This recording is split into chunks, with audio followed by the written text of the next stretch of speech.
BTC हालामाव थानाय साफ्रोमबो मानसिनि मोनफ्रोमबो जातिनि हानि जेंनाखौ फोजोबनो थाखाय जोङो दिनै जानजि खाफ्रादों। जोंनि बिटिआर हालामाव थानाय साफ्रोमबो सुबुंनो जेखि जाति जेखि धोरोम जेखि जातिया सुबुङानो जायाथों बिथांमोननो जों रानना होनायनि थाखाय नोंथांमोनखौ लिंहरनाय जादों। 4 जुलाइ खालि जोङो हा बिफानखौ लानानै माखासे सोदांनाय लाबोदों। मोनसे बिश्वनाथ जिल्ला आरो सनितपुर जिल्लानि दा 41 भिलेज आउट अफ 60 41 को डिक्लेयार होबाय, 19 को डिक्लेयार होबावनो गोनां दङ। बिनि फरेस्ट आरो लेन्ड एन्ड रेभिनिउ डिपार्टमेन्टनि जा हानि जेंनाफोर थाखाय एडमिनिस्ट्रेशननि जा पावार, बे पावारखौ दिनै आसाम गभर्नमेन्टआ जोंनो बिटिआर गभर्नमेन्टनो हरबाय।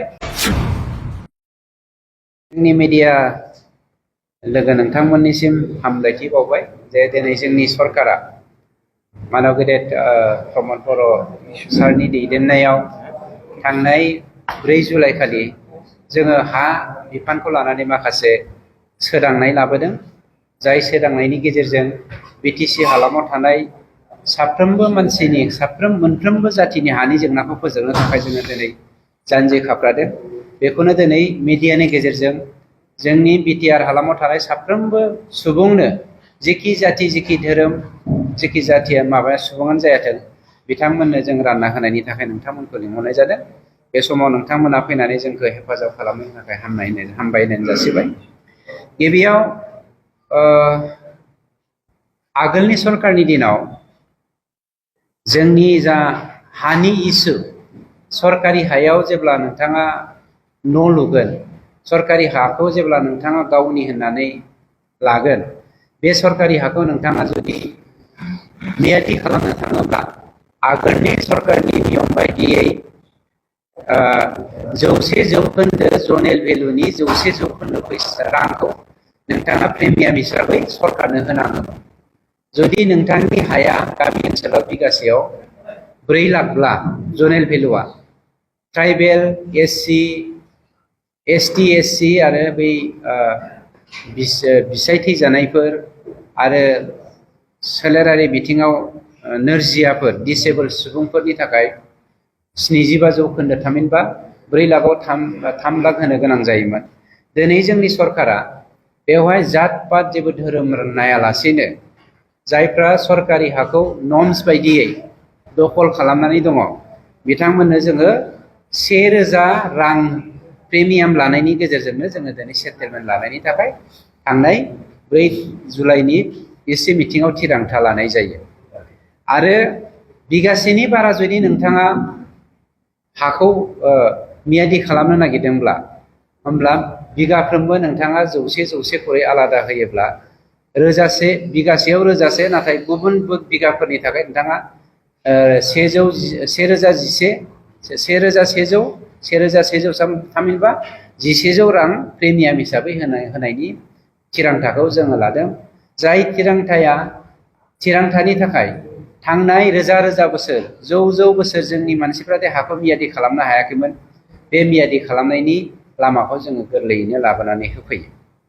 गुबुन फारसे टाउन ओनसोलाव थानाय, सिटियाव थानाय, जेरै क'क्राझार टाउनाव थानाय जोंनि मानसिफोर जायफ्रा हा दङ नाथाय मियादि खालामनो हायाखै, बे हाखौ जुदि नोंथाङा मियादि खालामनो थाङोब्ला, जेरावहाय क'क्राझार टाउना मोनसे टाउन एबा सिटि, बे टाउनखाय बिनि प्रिमियामखौ जों आलादा खालामदों। बिथांनि दैदेननायाव जोंनि सरकारा थांनाय 4 जुलाइ खालिनि जि एग्जिकिउटिभ काउन्सिलनि मिटिं, बे एग्जिकिउटिभ काउन्सिलनि मिटिङाव थिरांथा लायो जे बिथाङा जेनेरेल मानसिब्ला जनेल भेलुनिफ्राय 15% होनांगौ। एसटि, एससि, उइड' थामहिनबा बिसाय थैजानाय एबा सोलेर बिथिङाव नोरजिया दिसेबोल मानसिनि थाखाय 13.5 थामहिनबा 13.5% प्रिमियाम होनानै गावनि हाखौ मियादि खालामनो हायो। जायखौ जोङो जोंनि सरकारनि दिनाव खोब गोरलै खालामनो हादों। थामहिनबा 100% 100% जोंनि मानसिफ्रा जे मियादि खालामना लायो जोंनि गावबा गावनि हाफोरखौ, बे राहा लामाखौ दिनै जोंनि सरकारा होनाय जादों। 2 नाम्बाराव आं मोनसे बाथ्राखौ बुंथिना होनो नागिरदों जे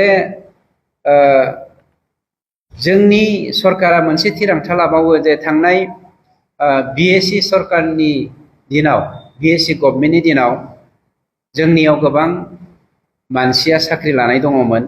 बिनिनो 85 साया दिनैसिमबो बिटिआर सरकारनि बिटिसि बे समावबो बिटिआर गभर्नमेन्टनि दिनावबो साख्रि मावगासिनो दङ। बिथांमोना दिनै रिटायारमेन्ट जाहां जाजोबनानै दङ। हिउमेनिटी ग्राउन्डआव बिथांमोनखौ नोजोर बोनानै बिथांमोननो जोंनि सरकारा पस्ट रिटायारमेन्ट बेनिफिट हिसाबै one time settlement as pension हिसाबै जोङो दिनै थांनाय 4 जुलाइ खालि जोङो थिरांथा लानाय जादों।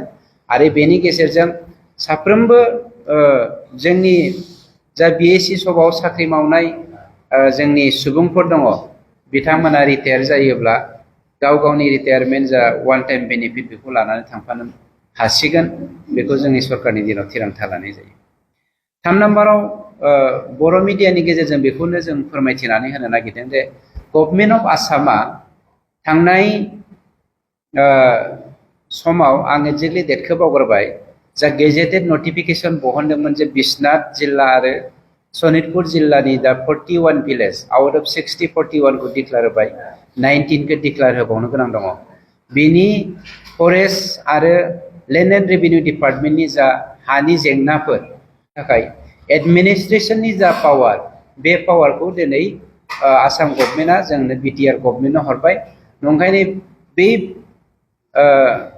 बिश्वनाथ जिल्ला सिं आरो सनितपुर जिल्लानि सिङाव थानाय जेसेबां मानि जोंनि फरेस्ट हानि जेंनाफोर आरो रेभिनिउ हानि जेंनाफोर बे बिटिसि सिङाव हाबनाय हानि जेंनाफोरखौ जों फोजोबनो थाखाय जोंनि आसाम जोंनि बिटिआर सरकारा मानब गेदा प्रमद बर' बिथांनि दैदेननायाव सनितपुर जिल्ला आरो बिश्वनाथ जिल्लानि जोंनि जा एफआरसि कमिटि फरेस्ट राइट कमिटि आरो जोंनि जा माहारियारि आफादफोर बे आफादफोरजों सावरायलायनानै हानि जेंनाखौ खोब खम समनि गेजेरावनो जोंनि बिटिसि सरकारनिफ्राय एडमिनिस्ट्रेसन पावारखौ होनाय लोगो लोगोनो जों फोजोबनो नागिरदों। बे खामानिखौ जों बावैसोनो मावफुंनो थाखाय हाबाफारि लाबाय।